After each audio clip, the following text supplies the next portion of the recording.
আলাইহিস সালাম ব্যাখ্যা করলেন, আমি সেই রবের কথা বলছি যে রব আসমান সৃষ্টি করেছেন, জমিন সৃষ্টি করেছেন, যেভাবে তাওহীদের দাওয়াত দিতে হয় সব দিলেন। এরপরেও ফেরাউন সেটা গ্রহণ করলো না। তখন মুসা আলাইহিস সালাম বললেন, যদি আমি তোমাকে কোনো বড় নিদর্শন দেখাই তারপরেও কি বিশ্বাস করবে না? তখন ফেরাউন বলল যে দেখাও দেখি। তখন তিনি লাঠি ছুঁড়ে মারলেন, সাপ হয়ে গেল। এই দৃশ্য থেকে ফেরাউনের পরিবারের সবাই ভয় পেয়েছিল, কিন্তু পলিটিক্যাল স্বার্থে ফেরাউন বলেছিল যে সে একজন বড় জাদুকর, জনগণকে তো বোঝাতে হবে কিছু। নিজে ভয় পেলেও জনগণকে তো কিছু বোঝাতে হবে। জনগণকে বলছে আসলে সে একজন বড় জাদুকর, সে চাচ্ছে তোমাদের ন্যাশনের মধ্যে ফাটল সৃষ্টি করতে। তো এখন কি করা যাবে?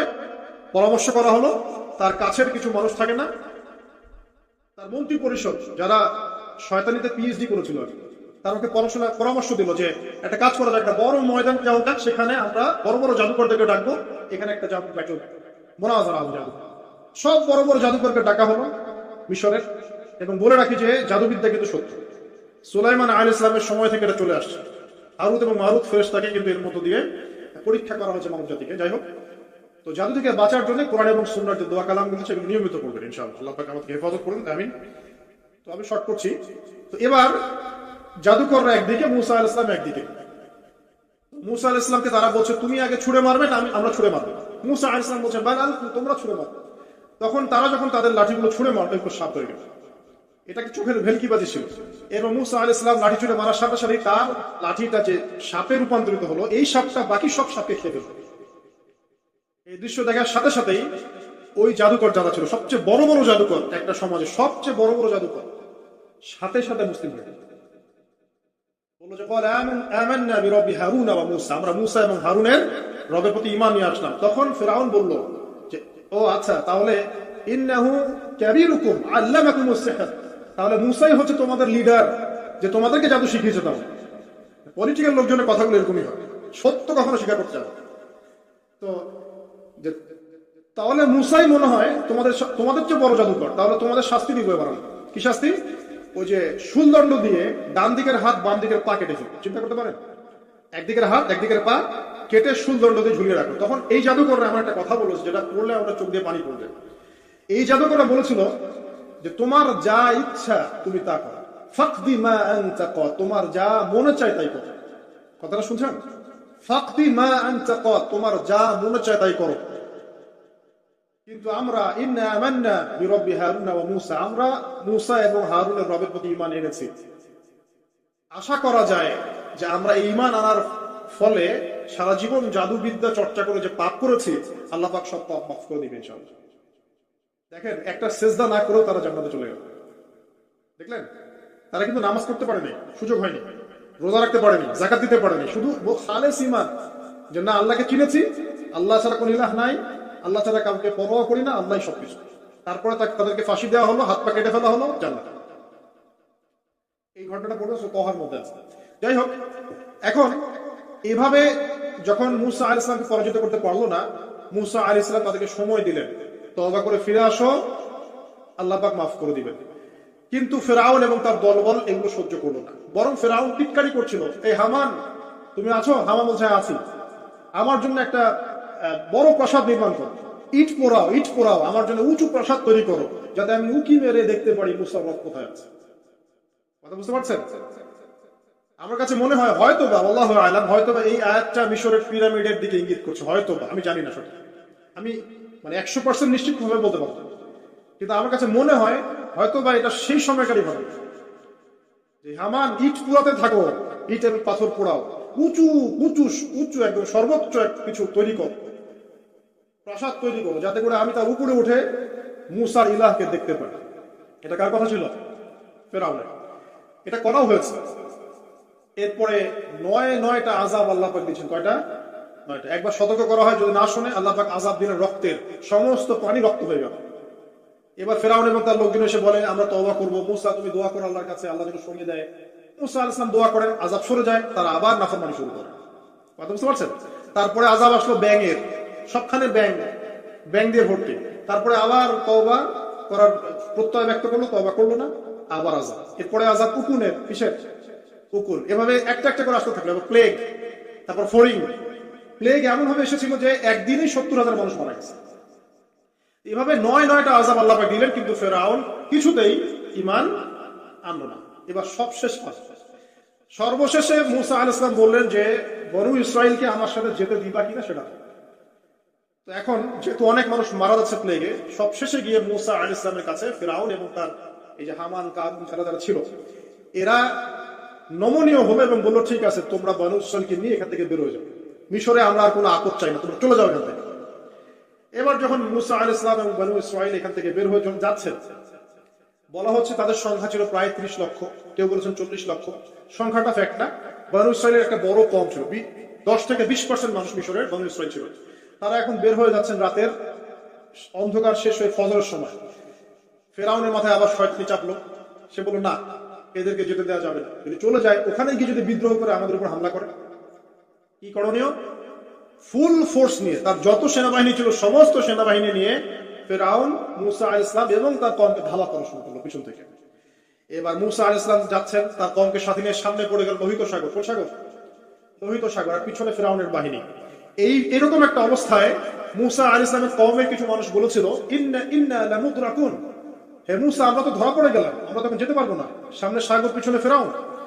এই সময় মূসা আলাইহিস সালাম একটা কথা বলেছিলেন, এই কথাটা যে বলতে পারবে বিপদের সময় আল্লাহ পাক তার সাথে থাকবেন ইনশাআল্লাহ।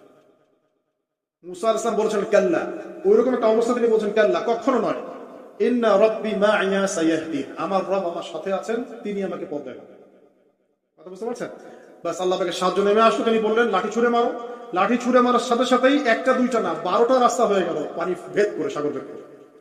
আর এই 12টা রাস্তা দিয়ে, এটা কোনো গাল গল্প নয়, 12টা রাস্তা দিয়ে বনু ইসরাইলের 12টা দল চলে গেল, পার হয়ে গেল।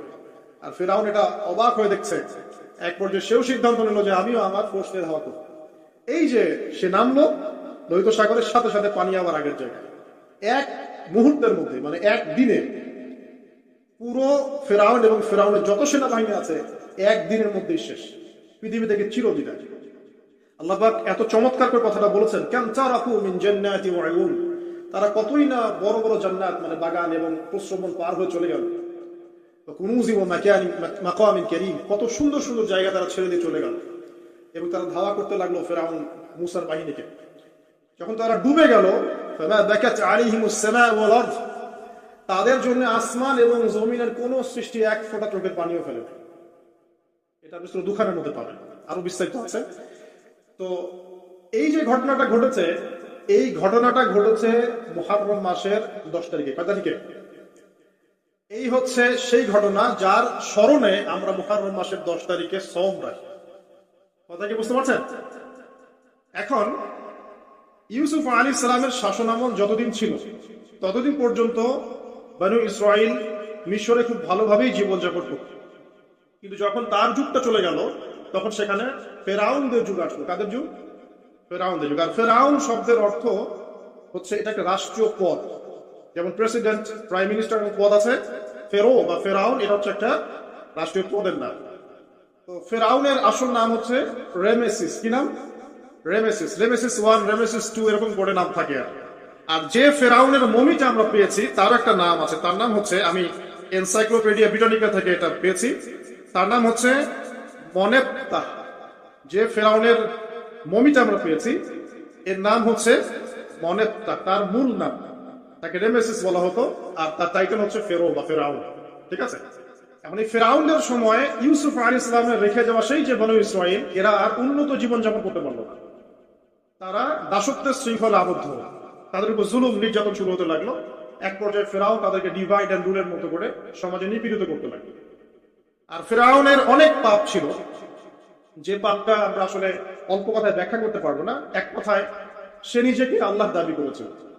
তারপরে সে সমাজের মধ্যে শিরকের প্রচলন ঘটাতো, সে কন্যা সন্তানদেরকে জীবিত রাখতো, পুত্র সন্তানদেরকে হত্যা করে ফেলত। সে সমাজের মানুষদেরকে বিভক্ত করত, দুর্বলের উপর সবলের অত্যাচার চালাতো।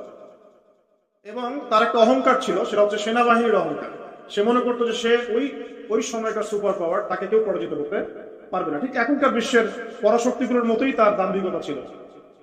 তো একটা কথা বলে নেই, এই ফেরাউন এবং মূসা আলাইহিস সালাম, এই ফেরাউন যখন বনু ইসরাইলকে নির্যাতন করতে লাগলো তখন আল্লাহ পাক একজন নবী পাঠালেন, তার নাম কি? মূসা আলাইহিস সালাম। আর মূসা আলাইহিস সালাম আর ফেরাউনকে নিয়ে কুরআনুল কারীমে প্রায় 44টা সূরার মধ্যে কথা আছে। আমি হিসাব করে দেখেছি এবং আমি টুকটাক ঘাটাঘাটি করে দেখেছি যে প্রায় 44টা সূরার মধ্যে 532টা আয়াত আছে মূসা এবং ফেরাউনকে নিয়ে। কথা বুঝতে পারছেন? 532টা। কোরআনের টোটাল আয়াত কত? একদম ভুল উত্তর, 6236। 6000 কত?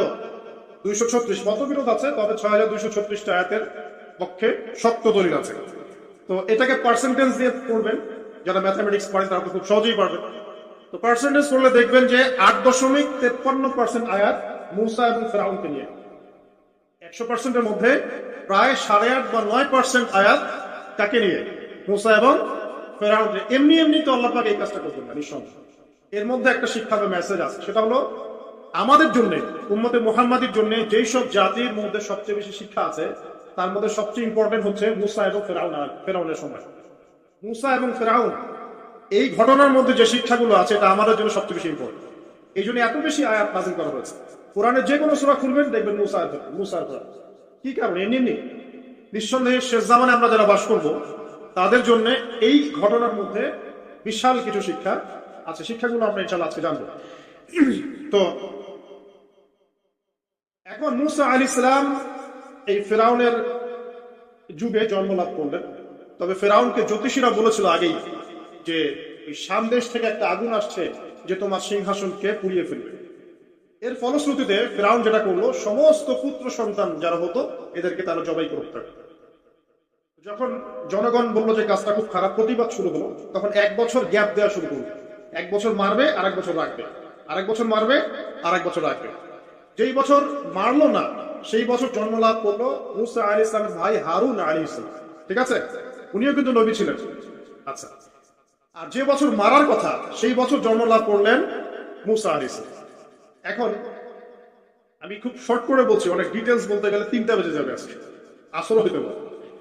তো এখন যে বছর মারার কথা সেই বছর জন্ম লাভ করলেন মূসা আলাইহিস সালাম। এখন মূসা আলাইহিস সালামের মা কিন্তু তখন খুব শঙ্কিত, ফেরাউন তার সন্তানকে হত্যা করবে। আল্লাহ রাব্বুল আলামিন কোরআনের মধ্যে বলেছেন সূরা কাসাসের মধ্যে। কোন সূরা? সূরা কাসাস। আমি 2টা সূরার নাম বলছি, আজকে বাসায় গিয়ে পড়বেন। এই 2টা সূরার মধ্যে সবচেয়ে বেশি হিস্ট্রি আছে মূসা এবং ফেরাউন এই বিষয়টার উপর। একটা সূরার নাম হচ্ছে সূরা তাহা, এখানে সুন্দর করে ধারাবাহিকভাবে গল্পটা দেওয়া আছে। আরেকটা সূরা হচ্ছে সূরা কাসাস। এই দুটো পড়বেন, অর্থ সহ। তো মূসা আলাইহিস সালামের মায়ের হৃদয়টা খুব শঙ্কিত ছিল যে তার সন্তানকে হত্যা করে ফেলা হবে। আল্লাহ রাব্বুল আলামিন বলছেন যে আমি তার কলবে ইলহাম করলাম। আল্লাহ পাক তার মায়ের কলবের মধ্যে ইলহাম, মানে ইলহাম হচ্ছে আল্লাহর পক্ষ থেকে প্রত্যাদেশ না, ওহী না, কিন্তু একটা বুঝ বা একটা নূর, একটা তাজাল্লি, একটা বসিরা ঢেলে দেওয়া। এটা কিন্তু নবুয়ত না, একটা কাজের চেতনা বা দৃঢ়তা আল্লাহর পক্ষ থেকে ঢেলে দেয়। ঠিক আছে? তো তার মায়ের কলবের মধ্যে আল্লাহ রাব্বুল আলামিন ইলহাম করলেন যে তুমি তোমার সন্তানটাকে সিন্দুকের মধ্যে ভরে ভাসিয়ে নিল। এখন তার মায়ের কলব, তার মায়ের হৃদয় ছটফট করতে লাগলো, কারণ কোনো মাই তো চাইবে না তার সন্তানকে এভাবে ভাসিয়ে দিতে। আল্লাহ পাক বলছেন যদি না আমি তার হৃদয়টাকে শক্ত করতাম তাহলে সে বিচলিত হয়ে পড়বে। আল্লাহ পাক তার হৃদয়টাকে শক্ত করলেন, সে বিচলিত হলো না, সন্তানকে ভাসিয়ে দিল। এবার সন্তান ভাসতে ভাসতে ভাসতে কোথায় যাচ্ছে? যেখানে ফেরাউনের স্ত্রী গোসল করছে। কথা কি বুঝতে পারছেন? খুব চমৎকার হিস্ট্রি কিন্তু গল্পটা। এবং গল্প মানে এখানে আসলে গাল গল্প না, এগুলো সত্য ঘটনা। এক একটা বর্ণ তেমন সত্য যেমন সূর্য পূর্ব দিক থেকে ওঠে এবং পশ্চিমে ডোবে, এটা যেমন সত্য, এর এক একটা বর্ণ সত্য। এগুলো কোনো গাল গল্প নয়। এবার ফেরাউনের স্ত্রী আসিয়া সে সিন্দুক পেয়েছে। মূসা আলাইহিস সালামকে আল্লাহ পাক বলছেন যে আমি মূসা আলাইহিস সালামের চেহারার মধ্যে মুহাব্বত বা ভালোবাসা ঢেলে দিয়েছি। তার চেহারা যেই দেখতো তাকে ভালোবাসে, বুঝছেন? ভালোবাসা ঢেলে দিয়েছে। এবার ফেরাউনের স্ত্রী আসিয়া, এখানে আসিয়া না, অন্য একজন স্ত্রী হয়তো, তিনি বলছেন যে ফেরাউনকে বলছে যে একে আমরা আমাদের কাছে রেখে দিই, হয়তোবা সে আমাদের উপকারে আসবে, অথবা তাকে আমরা সন্তান হিসেবে গ্রহণ করতে পারি। লা তাকতুলুহু, তাকে হত্যা করো। আসা আন ইয়ানফা'না আও নাত্তাখিযাহু ওয়ালাদা, এরকম করে আল্লাহ পাক বলেছেন কোরআনে। তো ফেরাউন তার স্ত্রীর কথা শুনলো এবং তাকে না হত্যা করে রেখে দিল। কারণ আল্লাহ রাব্বুল আলামিনের কি কৌশল, ওয়া মাকারুল্লাহ, যেই মূসাকে হত্যা করার জন্য বছরের পর বছর হাজার হাজার শিশুকে হত্যা করা হয়েছে, সংখ্যাটা লাখ লাখও হতে পারে, সেই মূসা আলাইহিস সালামকে আল্লাহ পাক ফিরআউনের ঘরেই লালন পালন করলেন। চিন্তা করলেন। এবার মূসা আলাইহিস সালাম যখন যুবক হলেন, আমি সংক্ষিপ্ত করছি, যখন যুবক হলেন তখন একদিন দেখলেন যে রাস্তায় দুজন ব্যক্তি ঝগড়া করছে। সূরা কাসাসের মধ্যে আছে, ফাইটিং, স্ট্রিট ফাইট। তো একজন ব্যক্তি হচ্ছেন বনু ইসরাইলের, আরেকজন হচ্ছে ফিরআউনের সেনাবাহিনীর। এখন মূসা আলাইহিস সালাম কার পক্ষ নেবেন? তিনি বনু ইসরাইলের পক্ষ নিলেন। তিনি গিয়ে তাকে বাঁচানোর চেষ্টা করলেন এবং শুধু একটা ঘুষি দিয়েছেন, একটা ঘুষি, এবং এই একটা ঘুষিতেই সেই ব্যক্তি দেখছে। এটা কোরআনে আছে, সূরা কাসাস। তার মানে কোরআন দলিল দিচ্ছে যে মানুষের বডিতে এমন এমন পার্টস আছে, এমন এমন জায়গা আছে যেখানে একটা ঘুষি মারলেও মানুষ মারা যেতে পারে। কি বুঝলেন? যারা মার্শাল আর্ট শিখেছেন বা শিখছেন তারা এটা আরো ভালো বুঝবেন। মানুষের এই বডিতে এমন অনেকগুলো জায়গা আছে, 7টা বা 8টা বা 10টার মতো, যেখানে একটা ঘুষি দিলেও মানুষ মরতে পারে। তো ভালো কিছু শিখলেন, ঠিক আছে? টিকটক প্রজন্ম না হয় আর এই মোবাইলে লুডু না খেলে ভালো কিছু শিখেন, ইনশাআল্লাহ কাজে দিবে। আত্মরক্ষা সেটা খারাপ? আচ্ছা। তো তবে দাড়ি টুপি নিয়ে শিখতে যান না, সমস্যা পড়তে পারে। এখন একটা ঘুষিতে সে ব্যক্তি মারা গেল। তারপরের দিন আবার দেখা গেল যে ওই ব্যক্তি যাকে তিনি বাঁচিয়েছেন সেই ব্যক্তি আর আরেকজন সেনাবাহিনীর সদস্য আবার মারা গেল। এবার মূসা আলাইহিস সালাম বললেন যে তুমি তো একটা বোকা মানুষ।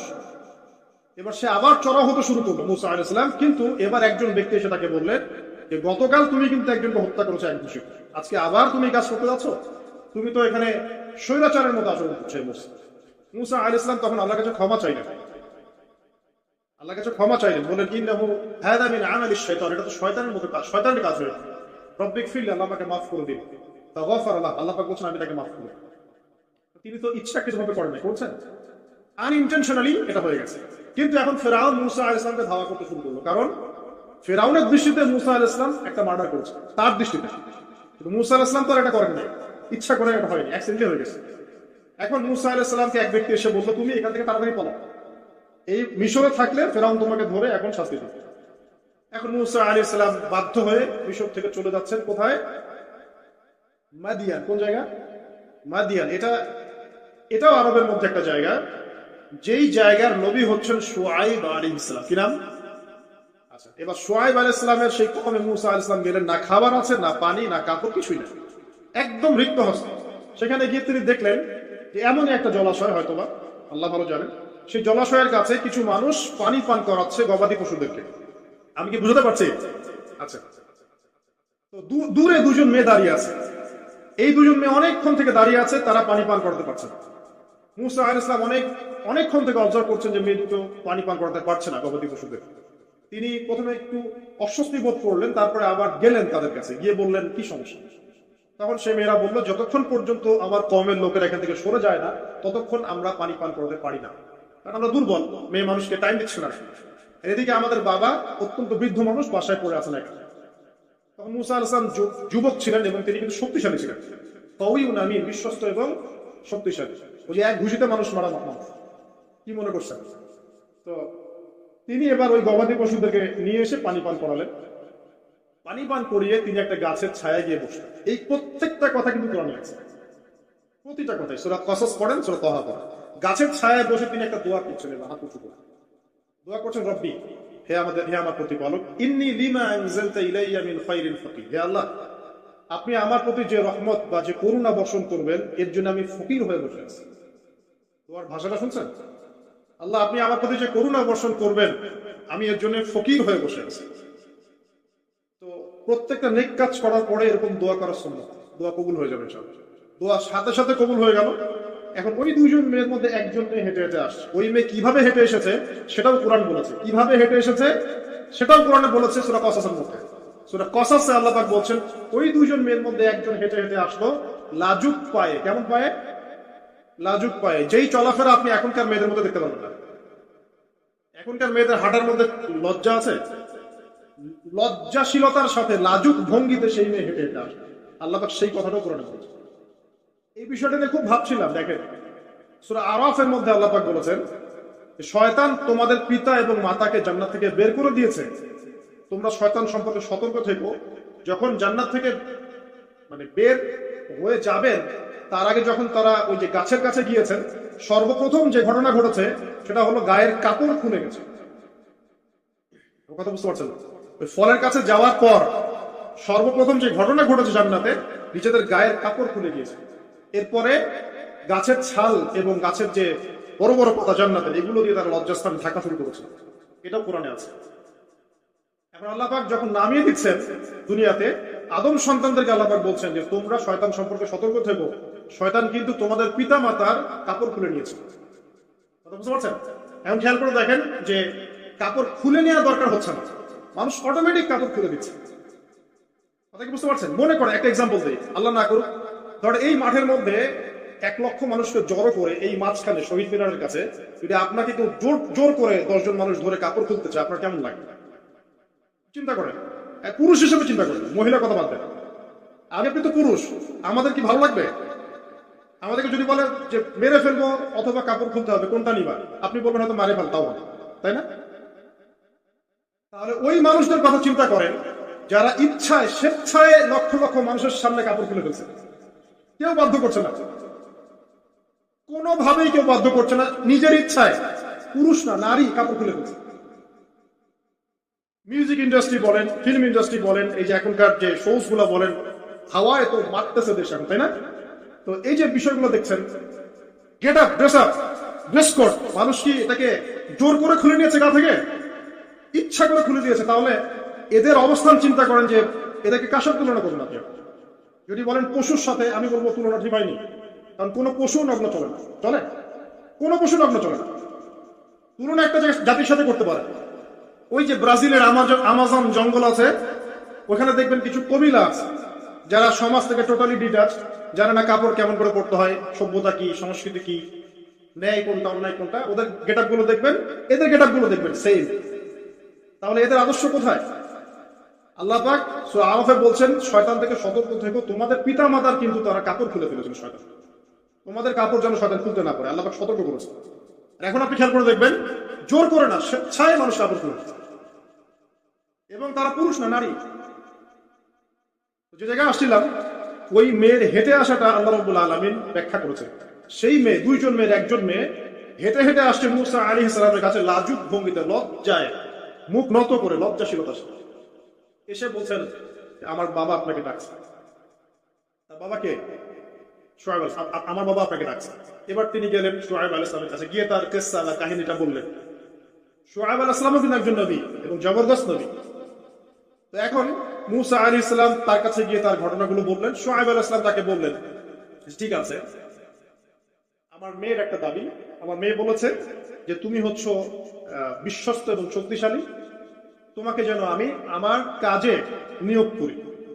আসলে মেয়ে বাবাকে ইঙ্গিত একটা মানে মনের ভাব ব্যক্ত করেছে। তখন তার বাবা সেই ভাবটা বুঝতে পেরেছেন। তিনি বলেছেন ঠিক আছে, আমি আমার এই মেয়ের সাথে তোমাকে বিয়ে দিব। শর্ত কি? শর্ত হচ্ছে তোমাকে 8 বছর আমার এখানে কাজ করতে হবে। 8 বছর, কত বছর? 8 বছর কাজ করার বিনিময়ে আমি তোমাকে আমার মেয়ের সাথে বিয়ে দিচ্ছি। আর যদি তুমি চাও তাহলে 10 বছর পূর্ণ করতে পারো। ঠিক আছে? তো মূসা আলাইহিস সালাম বলেন ঠিক আছে, আমাদের মাঝে আল্লাহ পাক সাক্ষী হিসেবে যথেষ্ট। এবার সেখানে মূসা আলাইহিস সালাম তার সংসার শুরু করলেন। 10 বছর অতিবাহিত হলো। তারপরে এখন মিশরে ফিরে যাওয়ার পালা। মূসা আলাইহিস সালাম তার স্ত্রীকে নিয়ে কোথায় যাচ্ছেন এখন? মিশর, তার হোম টাউন। ঠিক আছে, মাদারল্যান্ড। কিন্তু যাত্রা পথে তুয়া উপত্যকায় বিভিন্ন কিতাবে এসেছে তার স্ত্রীর প্রসব বেদনা শুরু হয়। তখন তিনি আগুন তালাশ করতে থাকেন। আগুন তালাশ করতে করতে আস্তে আস্তে তিনি এমন একটা জায়গার দিকে চলে যান, তুয়া উপত্যকায়, যেখানে দেখেন যে গাছের উপর আগুন জ্বলছে। এবং তখন আগুনকে ফলো করতে করতে হঠাৎ তিনি এক গায়েবী আওয়াজ শুনতে পান। আওয়াজটা হচ্ছে এমন, আমি একটু পড়ে শোনাই। আওয়াজটা হচ্ছে এমন যে ইন্নী আনা রাব্বুক ফাখলা'না আলাইক ইন্নাকা বিল ওয়াদিল মুকদ্দাস তুয়া। এই আওয়াজটা আল্লাহ পাকের। কার আওয়াজ? সুবহানাল্লাহ। আল্লাহ পাক মূসা আলাইহিস সালামের সাথে কথা বলছেন এই জায়গায়। আল্লাহ পাক বলছেন নিশ্চয়ই আমি তোমার রব, তোমার জুতা খুলে ফেলো, কারণ তুমি একটা পবিত্র উপত্যকায় আছো। চিন্তা করতে পারেন? ওয়া আনা ইখতারতুকা, এবং আমি তোমাকে বাছাই করেছি হে মূসা, ফাসতামি' লিমা ইউহা, তুমি খুব মনোযোগ দিয়ে শোনো, আমি তোমার কাছে যা ওহী করছি এটা মনোযোগ দিয়ে শোনো। ইন্নানি আনা আল্লাহ, নিশ্চয়ই আমি আল্লাহ। আল্লাহ বলছেন ইন্নানি আনা আল্লাহ, নিশ্চয়ই আমি আল্লাহ। লা ইলাহা ইল্লা আনা, আল্লাহ বলছেন আমি ছাড়া কোনো ইলাহ নেই। ফা'বুদনি, আমার ইবাদত করো। ওয়া আকিমিস সালাতা লিযিকরি, আমার স্মরণের জন্য সালাত কায়েম করো। ইন্নাস সাআতা লাআতিয়াতুন, নিশ্চয়ই কিয়ামত অবশ্যই আসবে। আকাদু ফিহা, আমি এটাকে গোপন রেখেছি। লিতুজজা কুল্লু নাফসিন বিমা তাসআ, যাতে করে প্রত্যেক নফসকে তার প্রতিদান দেয়া যায়। فلا يصدنك عنها من لا يؤمن بها واتبع هواه فتردى, যারা প্রবৃত্তির অনুসরণ করে তারা যেন তোমাকে এই বিষয়টার প্রতি ঈমান আনা থেকে দূরে রাখতে না পারে। এই পর্যন্ত বললেন। এরপর আল্লাহ বলেন ওয়া মা তিলকা বিয়ামিনিকা ইয়া মূসা, মূসা তোমার ডান হাতে এটা কি?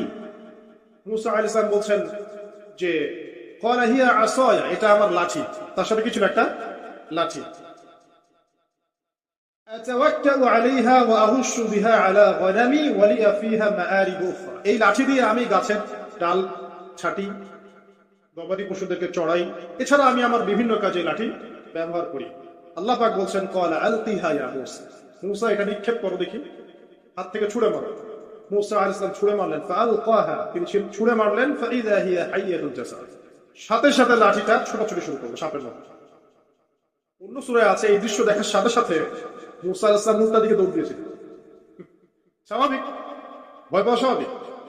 তো তখন আল্লাহ পাক বলেছিলেন যে তুমি ভয় পেও না, আমার কাছে নবীগণ ভয় পায় না। ঠিক আছে, অন্য সূরা এগুলো আছে, আমি শর্ট করে বলছি। এরপরে আল্লাহ পাক বললেন ক্বালা খুযহা ওয়া লা তাখাফ, তুমি এটাকে ধরো, এটাকে ভয় পেও না। সানুঈদুহা সিরাতাহা আল-উলা, তুমি ধরা মাত্রই সেটা আবার লাঠিতে রূপান্তরিত হবে।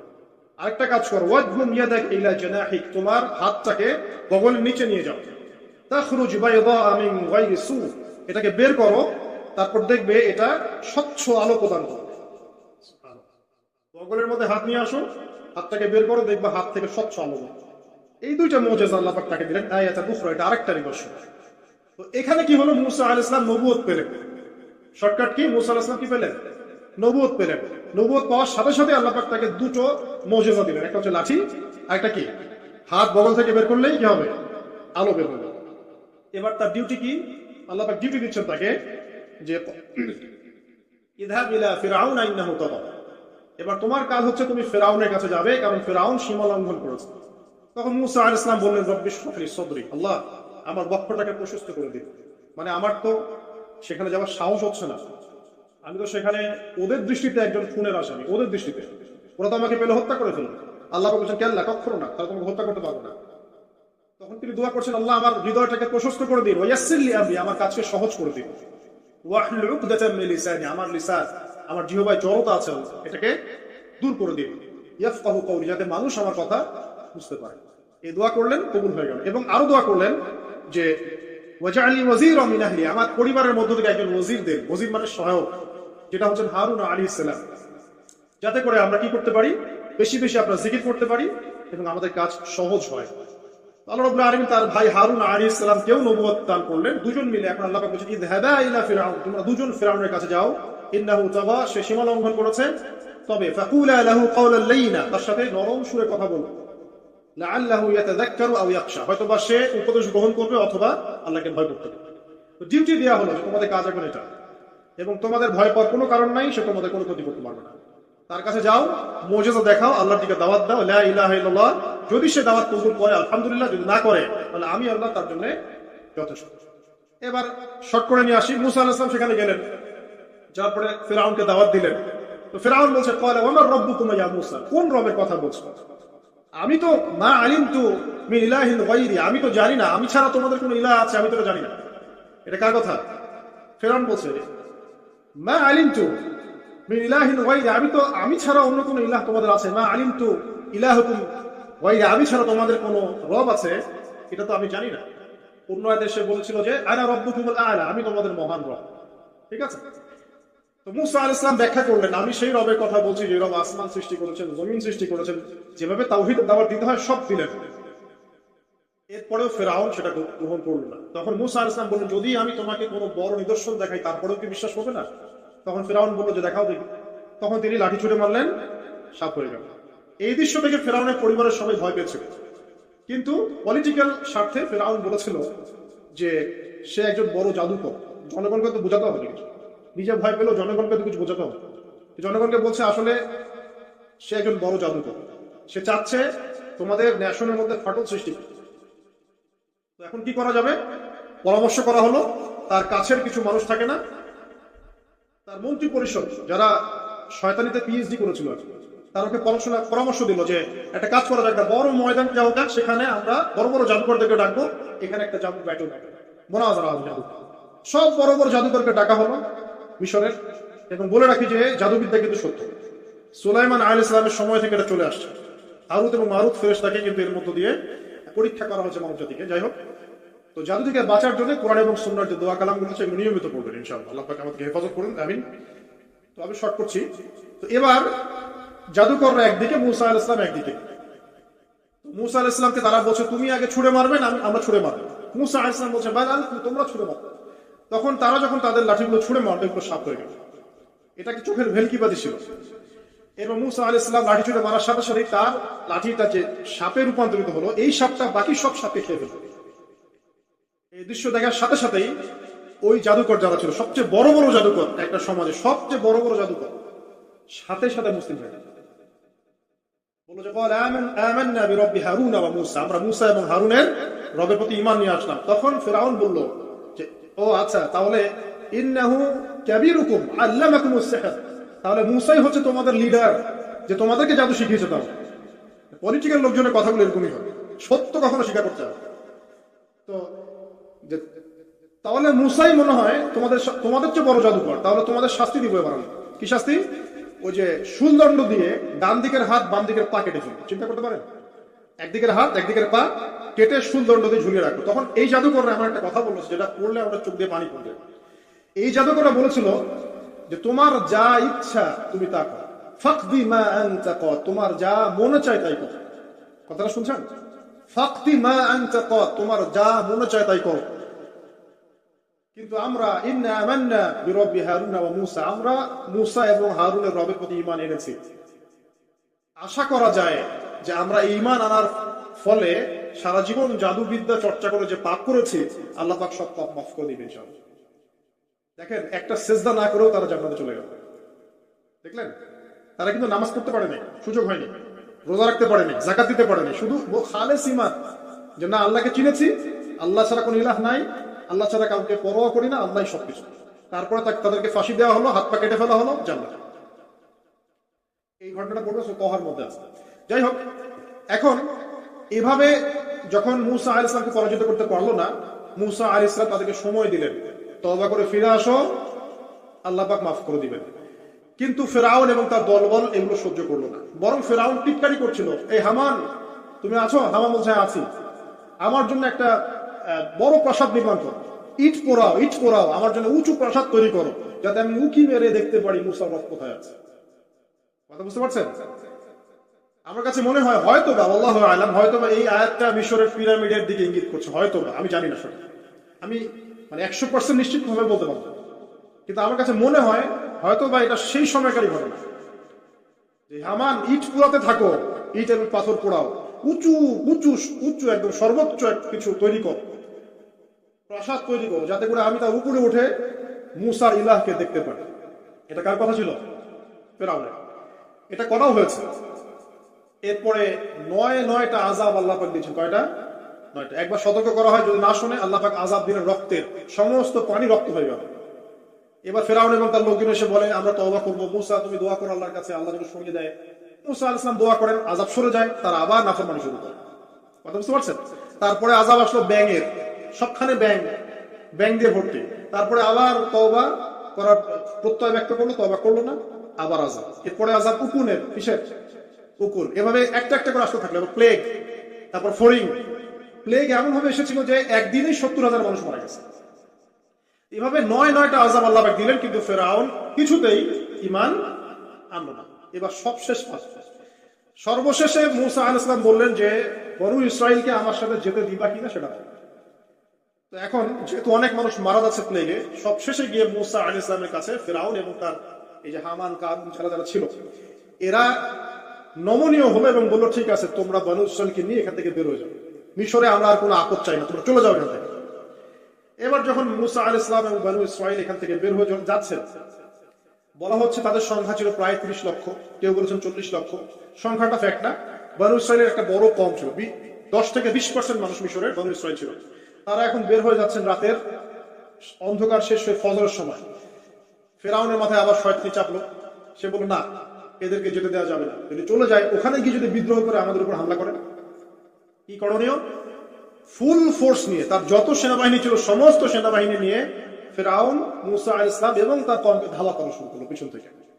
এবার মুসা আলাইহিস সালাম যাচ্ছেন, তার কওমকে সাথে নিয়ে সামনে পড়ে গেল লোহিত সাগর। কোন সাগর? লোহিত সাগর। আর পিছনে ফেরাউনের বাহিনী।